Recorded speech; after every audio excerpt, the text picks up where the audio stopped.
This panel sits there the entire time not talking about the terrorist motives. This is another example of the shameful and dangerous suppression of the key motive the terrorists had for the 9/11 attacks: U.S. support for Israel.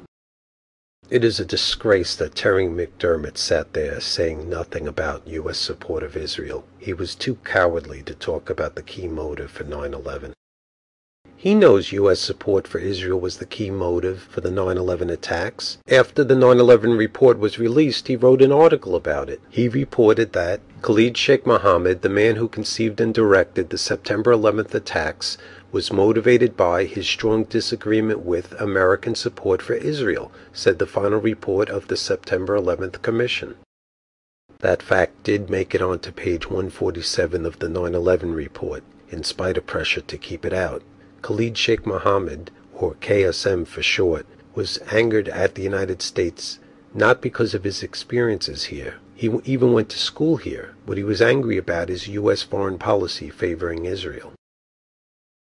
The authors on this panel are not willing to mention this fact. Brian Michael Jenkins doesn't mention it. Ignoring what Khalid Sheikh Mohammed has actually said, Jenkins falsely claims he said, "War is life." They will make themselves part of this eternal brotherhood of warriors, a warrior subculture. It is an appealing narrative that they can make themselves part of in this epic struggle, as Khalid Sheikh Mohammed, the man who planned 9/11, put it so succinctly: war is life. Actually, Khalid Sheikh Mohammed put it succinctly in 2003. He felt strongly that U.S. support of Israel was wrong and could be corrected by attacking the United States. As far as his recent statements about war, you can read the Defense Department transcript for yourself and see that Jenkins is misrepresenting what Khalid Sheikh Mohammed said. I'll put this link to the transcript in the video description. Even Fox News doesn't twist the tone of the transcript from regret to enthusiasm the way Jenkins does. But Fox does omit the motive. If Fox quoted the next few sentences, they could have made the viewers aware of the motive for 9/11, to stop the U.S. government's foreign policy in the Middle East. Jenkins is both misquoting and misrepresenting Khalid Sheikh Mohammed's words about war. Contrary to how Jenkins characterized it, KSM was talking about how war started from Adam when Cain killed Abel and continues up until today. He was saying that the killing of people is never going to stop. He was saying this is the way of the language. He was listing wars that the United States had engaged in. He was saying war is a never-ending fact of life. You can see he wasn't saying war is life, as Jenkins claimed. Don't take the word of guys like Jenkins about what terrorists have said. Check the transcripts and the public declarations for yourself. Jenkins and others deceive the public, serving an agenda run by people who don't want you to know why we are being attacked. Another person on this panel who is playing the game of suppressing the motive of anger at U.S. support for Israel is Jeffrey Goldberg, a self-described Zionist. As a fervent young Zionist, and when I joined the Israeli army. To avoid discussing the main motive, Goldberg and the rest of the panel talk about things like this. And he's a religious Muslim, and he was offended by the number of liquor stores. Instead of talking about specific foreign policies, like U.S. support of Israel, he's insisting the problem is that America is a whispering temptation to consume alcohol. Whispering temptations, and this is what really upsets people who come from a culture we don't fully understand, a culture that really takes the separation of sexes seriously, really takes issues like alcohol seriously, really takes child rearing differently than we do, and we have to grapple with this idea that sometimes culturally we just don't understand each other, and the more we understand, the less we actually like of each other. Keep in mind, this is his response to a woman who asked, what are the issues that enraged the 9/11 hijackers? He is lying to the audience about what motivates the terrorism towards the United States. Michael Scheuer, former chief of the CIA's Bin Laden unit, explains it isn't about the things Goldberg claims it is. It's very clear that most Muslims don't consider gender equality or whiskey or movies or elections a dire threat to their families and a life and death issue. But they very clearly see our support for Israel, our support for the dictators that rule them, as an offense against both themselves and against their faith. They don't hate us, according to you, because of our values, but because of our policies in the Middle East. Is that? And their impact, yes, sir. And their impact. And what policies in particular?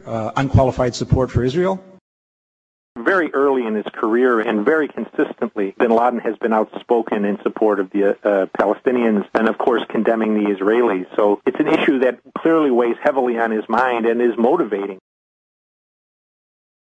Coming up is the most outrageous part. Leo Brody, the moderator, cuts off questions from the audience. And the less we actually like of each other. Let me ask, we only have a few minutes left, and I'm sorry to cut off questions from the audience, but... What lack of respect for the audience after just a single question. He says there's only a few minutes left, yet he finds time for himself to ask 2 more questions. When does a panel discussion ever end? Go to the Q&A and then go back to the moderator asking even more questions of the panel. I think Brody had a clue the next questioner was going to ask about the motive. When Brody cuts off questions, the man whose turn it was to ask the next question points out what Brody and the panel have been avoiding. And look what Brody does. Let me ask, we only have a few minutes left, and I'm sorry to cut off questions from the audience, but let me just ask... Support for Israel, the Gaza attack on 9/11. Sit down. I'd like to add, after that... He says, after that, it was support for Israel that got us attacked on 9/11. U.S. support for Israel was the main motive. He's acting like U.S. support of Israel had nothing to do with it. Who does this guy think he is? How dare he tell him to sit down? And these devious authors can just sit there? None of them had the courage to say, well, yeah, the man in the audience is pointing out the main motive for the 9/11 attacks. To deny this is depraved.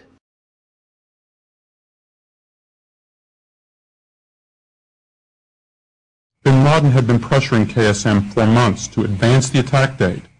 According to KSM, bin Laden had even asked that the attacks occur as early as mid-2000, after Israeli opposition party leader Ariel Sharon caused an outcry in the Middle East by visiting a sensitive and contested holy site in Jerusalem, sacred to both Muslims and Jews. Although bin Laden recognized that Atta and the other pilots had only just arrived in the United States to begin their flight training, the al-Qaeda leader wanted to punish the United States for supporting Israel. The al-Qaeda leader wanted to punish the United States for supporting Israel. The al-Qaeda leader wanted to punish the United States for supporting Israel. He allegedly told KSM it would be sufficient simply to down the planes and not hit specific targets. It is depraved to deny the main motive for the 9/11 attacks. This can't continue. Please send this video to everyone you can. We can't allow elites like Brody to do this to us. One action we can take is to get this video massive publicity in order to denounce the authors on this panel. Take a look at the link I am putting in the video info for things you can do for the public campaign to expose this. If you have a suggestion for actions we can take, please leave a comment to this video. We don't have to let them continue to get away with this. Let's make the campaign to expose what they are doing big. Take a look at this link to help get the word out about this campaign to stop the miserable agenda of suppressing the 9/11 motives. Please take the time to visit the link I put in the video info to take action so we can put an end to this outrage which puts our lives at risk. I'm going to put a video at that page which will talk about specific actions we can take.